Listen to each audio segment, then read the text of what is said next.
આણંદ જિલ્લાના ધર્મજમાં રોગચાળો ફાટી નીકળ્યો છે। પીવાના પાણીમાં ગટરનું પાણી મિક્સ થતા રોગચાળો ફેલાયો હોવાનું સ્થાનિકોને શંકા છે। ઘરે ઘરે બીમારીના ખાટલા અત્યારે હાલ જોવા મળી રહ્યા છે।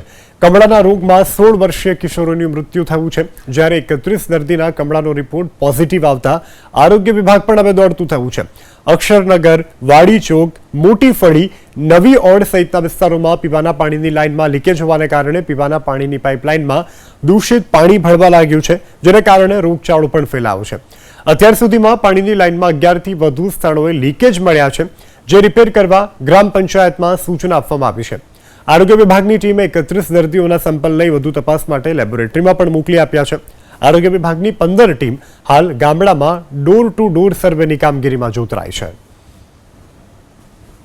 પ્રાથમિક દ્રષ્ટિએ જોતા આજથી 10 દિવસ પહેલા 8 દિવસ પહેલા મને જાણવા મળેલું કે ધર્મજ ગામમાં 1-2 કેસ છે, એટલે તાત્કાલિક મેં પીએચસીમાં જાણ કરતા સીએચઓ અને પંચાયતની ટીમ જોડે રહીને અને એના માટે પ્રયત્નો ચાલુ કરેલા કયા કારણથી રોગચાળો ફેલાય છે।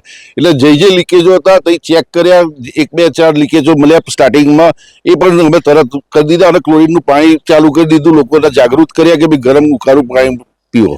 અંદાજે અત્યાર સુધી અમને 31નો આંકડો જાણવા મળ્યો છે મેડિકલ ઓફિસર દ્વારા, પરંતુ અમે લોકોએ સ્પષ્ટપણે આને કાબૂમાં લેવા માટે સખત પ્રયત્ન કરીએ છીએ અને કાબૂમાં લઈ લઈશું એવો વિશ્વાસ છે અમારી ટીમને।